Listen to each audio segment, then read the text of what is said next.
Hello friends, good morning. कैसे हैं आप सब? पिछले लेक्चर में हम लोगों ने पढ़ा था इंट्रोडक्शन टू इलेक्ट्रोस्टैटिक्स। आज हमने इसे आगे एक्सटेंड किया है।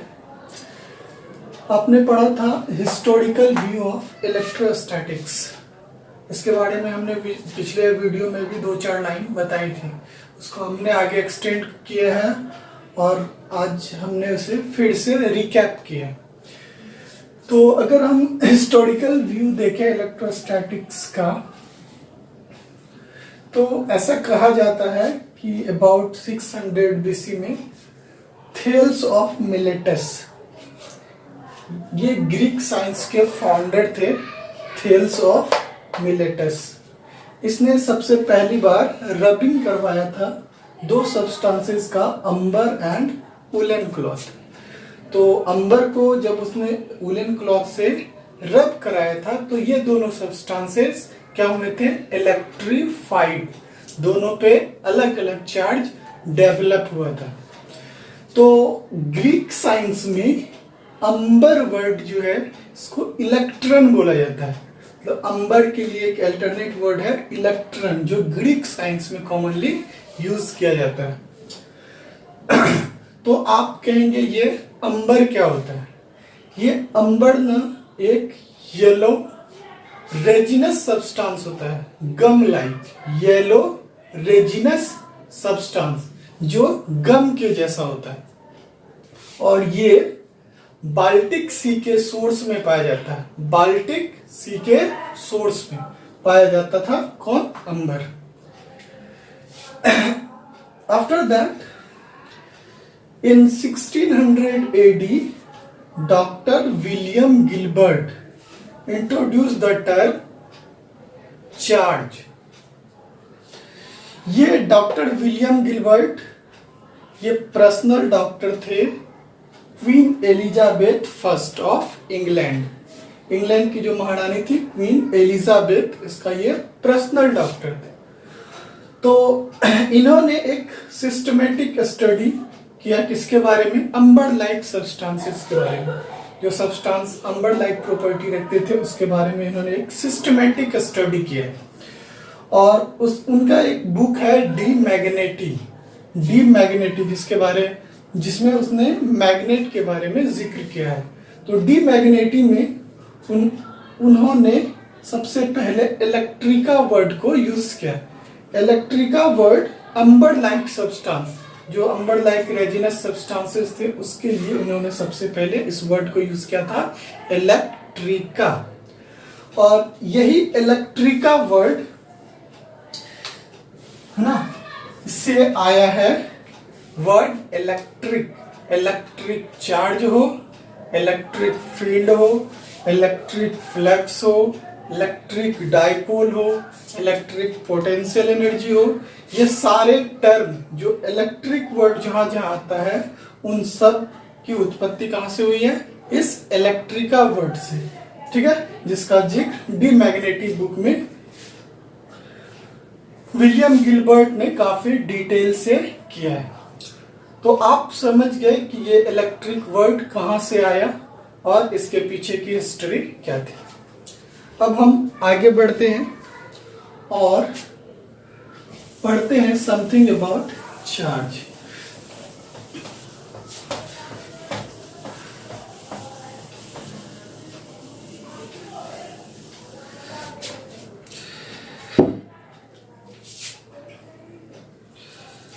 तो जैसा आपने हिस्टोरिकल व्यू देखा इलेक्ट्रोस्टैटिक्स का, तो यहीं पे ये वर्ड आता है इलेक्ट्रिक एंड इलेक्ट्रिसिटी। इलेक्ट्रिसिटी है ना, एक प्रॉपर्टी है मैटर का, जिसके वजह से दो मैटर एक दूसरे को अट्रैक्ट करते हैं या रिपेल करते हैं। तो जब सब्सटेंस इलेक्ट्रीफाइड होता है तो एक सब्सटेंस दूसरे सब्सटेंस को क्या करता है? या तो रिपेल करता है या तो अट्रैक्ट करता है। और इसी प्रॉपर्टी के वजह से इलेक्ट्रिसिटी का एग्जिस्टेंस हुआ है। तो सबसे पहले हम लोग यहाँ पे पढ़ते हैं unit of charge. Unit charge, unit of charge. Unit of charge की बात करें तो एमकेएस सिस्टम और एसआई सिस्टम, एमकेएस सिस्टम और एसआई सिस्टम में चार्ज ऑफ यूनिट जो यूज होता है उसको हम लोग बोलते हैं कूलम, और इसके लिए सिंबल यूज होता है कैपिटल सी। तो एमकेएस सिस्टम की बात करें या एसआई सिस्टम की, तो यूनिट ऑफ चार्ज क्या हो जाएगा? कूलम। अगर इसके सीजीएस सिस्टम की बात करें, सीजीएस सिस्टम की, तो इसमें दो यूनिट हैं। एक यूनिट को बोलते हैं हम लोग एएमयू और एक को बोलते हैं ईएसयू। एएमयू मीन्स, सॉरी, एक है ईएमयू और दूसरा है ईएसयू। इलेक्ट्रोमैग्नेटिक सिस्टम इसको बोला जाता है, इलेक्ट्रोमैग्नेटिक यूनिट, और इसको बोला जाता है इलेक्ट्रोस्टैटिक यूनिट, इलेक्ट्रोस्टैटिक यूनिट।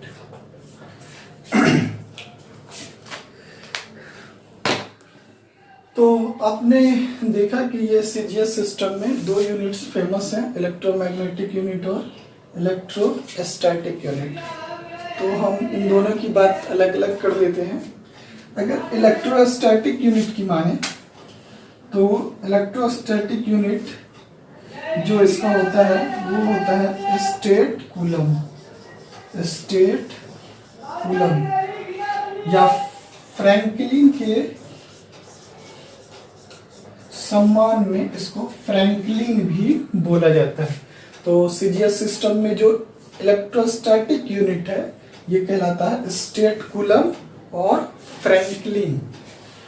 और अगर हम इलेक्ट्रोमैग्नेटिक यूनिट की बात करें तो इलेक्ट्रोमैग्नेटिक यूनिट में इसे बोला जाता है absolute coulomb, absolute coulomb, absolute coulomb, और शॉर्ट में इसको हम लोग एसटी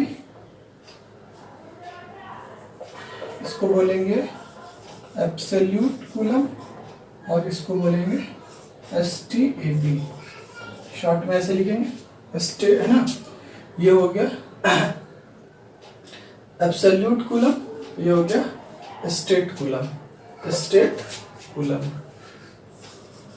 एसटीसीबी और एबीसीबी। तो इन दोनों का रिलेशन है कूलम से, इसको भी जान लेते हैं। तो अगर इन दोनों को कंपेयर करिएगा तो एक कूलम ना बराबर होता है 3 × 10⁻⁹ स्टेट कूलम के, स्टेट कूलम के। तो इन दोनों के बीच एक रिलेशन है, 1 coulomb is equal to 3 × 10⁻⁹ statcoulomb. तो आप 1 स्टेट कूलम का वैल्यू निकाल सकते हैं। अगर आप चाहे 1 स्टेट कूलम कैलकुलेट करना तो ये 1 अपॉन क्या हो जाएगा 3 × 10⁹, ठीक है, कूलम। तो आप इसको क्या कर सकते हैं, दोनों को एक्सचेंज कर सकते हैं। अगर इलेक्ट्रोमैग्नेटिक यूनिट की बात करें तो 10 एब्सोल्यूट कूलम जो है, ये 10 एब्सोल्यूट कूलम कितने कूलम के बराबर होता है? 1 कूलम के बराबर। तो 1 कूलम 10 एब्सोल्यूट कूलम के बराबर होता है।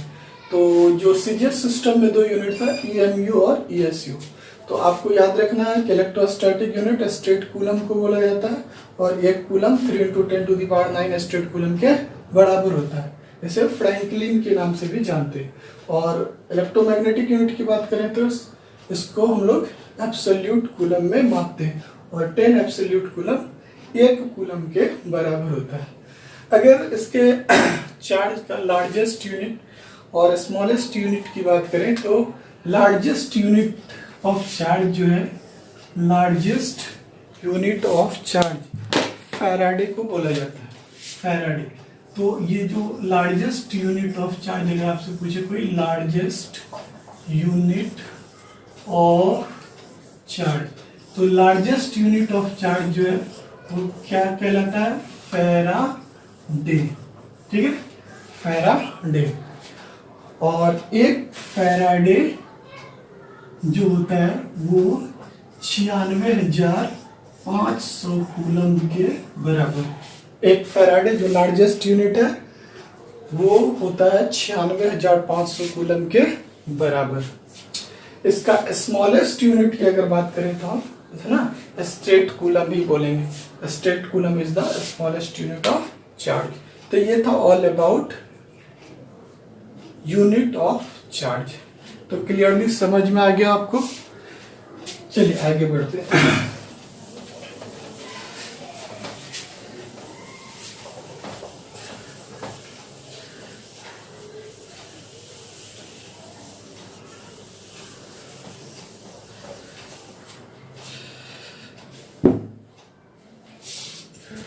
इससे आगे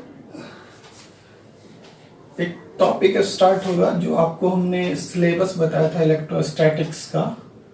तो इलेक्ट्रोस्टैटिक्स में के जो सिलेबस में था electric charge and its properties, तो उसको पढ़ने से पहले एक दो टर्म है हिस्टोरिकल, उसको भी पढ़ लेते हैं।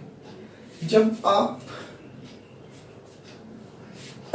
इलेक्ट्रोस्टैटिक्स का एप्लीकेशन पढ़ेंगे कि हमने इलेक्ट्रोस्टैटिक्स पढ़ा है और इसको कहाँ कहाँ अप्लाई करते हैं, तो आप याद रखें इलेक्ट्रोस्टैटिक्स का लार्ज एप्लीकेशन है, बड़े स्केल पे। तो इसके एप्लीकेशन की अगर बात करें तो सबसे बड़ा एप्लीकेशन है, आपने जेरोक्स करवाया होगा पेजेस का, तो जेरोक्स मशीन सबसे बड़ा एप्लीकेशन है इलेक्ट्रोस्टैटिक्स का। इसके बाद जो पेंट करते हैं हम लोग स्प्रे के थ्रू, स्प्रेइंग पेंट, वो इलेक्ट्रोस्टैटिक्स का एग्जांपल है। इसके अलावा चिमनीज जो होते हैं, जो धुआं एग्जिट करता है चिमनीज, तो उसको कलेक्ट करने के लिए हम लोग इलेक्ट्रोस्टैटिक कॉन्सेप्ट को यूज करते हैं। तो काफी वाइड एप्लीकेशन है इसका, इसके बारे में हम आगे डिस्कस करेंगे। जब टाइप ऑफ चार्ज हम लोग पढ़ते हैं, चार्ज का टाइप, तो डीयू फे नाम का एक साइंटिस्ट है, डीयू फे।